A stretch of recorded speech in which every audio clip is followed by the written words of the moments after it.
Hello friends, நம்ம இன்றைக்கி அங்கன்வாடி சத்து மாவை வச்சு வீட்டிலேயே எப்படி ஈஸியாக சாக்கோஸ் செய்கிறது அப்படின்னு பார்க்கலாம். இப்போ தான் என்னோடய சேனலை ஃபஸ்ட் டைம் பார்க்குறீங்க அப்படின்னா சப்ஸ்கிரைப் பண்ணிவிடுங்க. கூடவே இருக்க பெல் ஐக்கானையும் கிளிக் பண்ணிவிடுங்க. சாக்கோஸ் செய்யறதுக்காக முதல்ல ஒரு பவுலில் 1 கப் அளவுக்கு சத்து மாவு சேர்த்துக்கோங்க. அதில் பாதி அளவுக்கு சோள மாவு சேர்த்துக்கோங்க. நான் கஸ்டர்ட் பவுடர் எடுத்திருக்கேன்.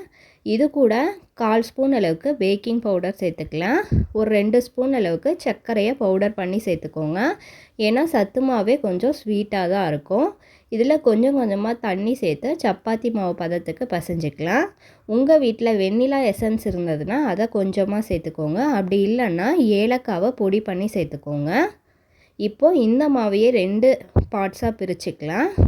பிரிச்சுட்டு உங்களுக்கு பிடிச்ச ஃப்ளேவர் எதுவோ அதை சேர்த்துக்கோங்க. நான் ஒரு பகுதியில் கொக்கோ பவுடர் சேர்க்க போகிறேன், இன்னொன்றில் ப்ளைனாகவே விட்டுற போகிறேன். வீட்டில் ஆரஞ்சு இருந்ததுன்னா அதை ஜூஸ் பண்ணி கூட நீங்கள் பிசைஞ்சு சேர்த்துக்கலாம். நமக்கு ஆரஞ்சு ஃப்ளேவரில் இருக்கும் சாக்கோஸ்.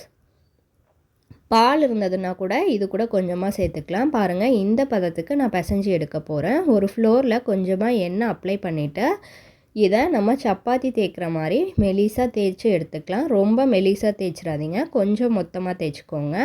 நான் ரவுண்ட் ஷேப் செய்யறதுக்காக இந்த கேக் க்ரீம் கேப்பை எடுத்துருக்கேன். எடுத்துட்டு இந்த மாதிரி ரவுண்ட் ஷேப் பண்ணியிருக்கேன். 3 ஷேப் வேணும்னா இந்த மாதிரி அதே கேப்பை யூஸ் பண்ணி கட் பண்ணி எடுத்துக்கோங்க. இதெல்லாம் நீங்கள் குழந்தைங்கள செய்ய சொல்லலாம். சின்ன சின்ன பால்ஸாக உருட்டிட்டு இந்த மாதிரி ப்ரெஸ் பண்ணால் நம்ம கடைகளில் சாப்பிட்ற சாக்கோஸ் மாதிரி இருக்கும்.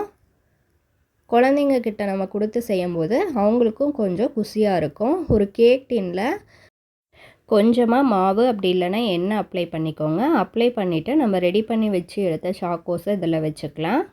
வீட்டில் யூஸ் பண்ணாமல் திக்காக இருக்க பேன் எடுத்துக்கோங்க. அதை முதல்ல அடுப்பில் வச்சுட்டு அடுப்பை சிம்மில் வச்சு ஒரு 10 நிமிஷம் ப்ரீஹீட் பண்ணி எடுத்துக்கலாம்.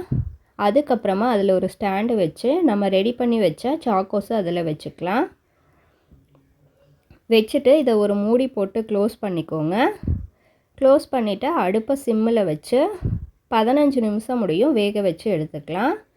15 நிமிஷத்துக்கு அப்புறமா நம்மளோட சாக்கோஸ் ரெடி ஆகிடும். இப்போது டேஸ்டியான சாக்கோஸ் ரெடி. இதை நம்ம பாலில் போட்டு சாப்பிட்லாம்.